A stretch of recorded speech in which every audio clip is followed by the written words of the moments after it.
राज्याच्या आरोग्य विभागाच्या माध्यमातून नागरिकांना मोफत आरोग्य सेवा देण्यात येत आहे.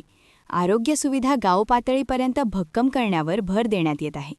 सर्वसामान्यांसाठीच्या मोलाच्या योजनांची माहिती तळागाळापर्यंत पोहोचणे आवश्यक असून या योजना यशस्वी करण्यासाठी लोकसहभागाची चळवळ पुढे आले पाहिजे. आरोग्य यंत्रणा तसेच लोकसहभागातून अधिक सशक्त व निरोगी महाराष्ट्र घडवूया असे आवाहन सार्वजनिक आरोग्य व कुटुंब कल्याण मंत्री प्रकाश आंबेडकर यांनी केले. सार्वजनिक आरोग्य विभागाच्या वतीने जिल्हास्तरीय पदाधिकारी, अधिकारी आणि कर्मचाऱ्यांकरिता अखिल भारतीय आयुर्विज्ञान संस्था अर्थात एम्स येथील सभागृहात आयोजित माझा गाव आरोग्य संपन्न गाव विभागीय कार्यशाळेच्या उद्घाटन प्रसंगी ते बोलत होते. यावेळी वित्त व नियोजन राज्यमंत्री आशिष जयस्वाल, सार्वजनिक आरोग्य विभागाचे प्रधान सचिव डॉक्टर निपुण विनायक, राष्ट्रीय आरोग्य अभियानाच्या आयुक्त डॉक्टर कादंबरी बलकवडे, आरोग्य सेवा संचालक डॉक्टर विजय कांदेवाड आदी उपस्थित होते. माझं गाव आरोग्य संपन्न गाव हे केवळ अभियान नसून ती एक व्यापक लोकचळवळ बनावी आणि लोकसहभागातून राज्यभर आरोग्याचा जागर व्हावा हेच या अभियानाचे मुख्य उद्दिष्ट आहे.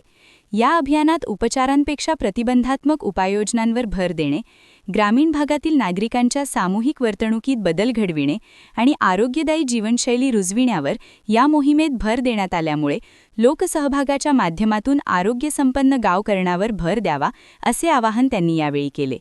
या अभियानामध्ये स्थानिक स्वराज्य संस्था, जिल्हा व तालुका यंत्रणा, प्राथमिक आरोग्य केंद्रे, आरोग्य उपकेंद्रे व या ठिकाणी कार्यरत समुदाय आरोग्य अधिकारी, आरोग्य सेवक, सेविका व आशा तसेच ग्रामस्थांचा सक्रिय सहभाग महत्त्वपूर्ण ठरणार आहे. एकात्मिक कार्यप्रणाली व पारदर्शक मूल्यांकन प्रणालीच्या आधारे या अभियानातून गुणवत्तापूर्ण कामगिरी करणाऱ्या ग्रामपंचायतींना आरोग्य संपन्न ग्राम म्हणून मानांकन व प्रोत्साहनपर पुरस्कार देण्यात येणार आहे. आरोग्य समृद्ध महाराष्ट्र घडविण्यासोबतच हे अभियान यशस्वी करण्यासाठी उत्स्फूर्तपणे पुढे यावे असेही आंबेडकर म्हणाले. यावेळी मंत्री आंबेडकर यांच्या हस्ते माझं गाव आरोग्य संपन्न गाव अभियान गीताचे लोकार्पण करण्यात आले.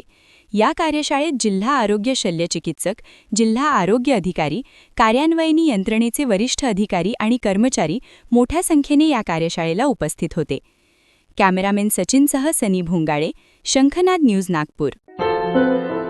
क्या हुआ बहू? माँ, पाइल्स की बहुत तकलीफ हो रही है. तो तुम गुदरोग सर्जन के पास क्यों नहीं गई? देखो, जैसे हार्ट के लिए हार्ट स्पेशलिस्ट, ब्रेन के लिए ब्रेन स्पेशलिस्ट, तो पाइल्स के लिए पाइल स्पेशलिस्ट क्यों नहीं? स्त्री हो या पुरुष, टॉयलेट में तकलीफ केवल पाइल्स ही नहीं और भी कई प्रकार के गुदरोग तथा कैंसर भी हो सकता है.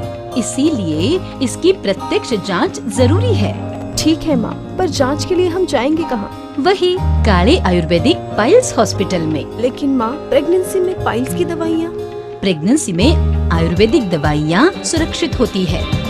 जनहित में जारी. काळे आयुर्वेदिक पाइल्स हॉस्पिटल, औषधि चिकित्सा तथा सर्जरी ट्रीटमेंट उपलब्ध. हमारा पता उमरेड रोड, दिघौरी बस स्टॉप के पास, नागपुर. अधिक जानकारी के लिए वेबसाइट पर जाएं kalepileshhospital.com.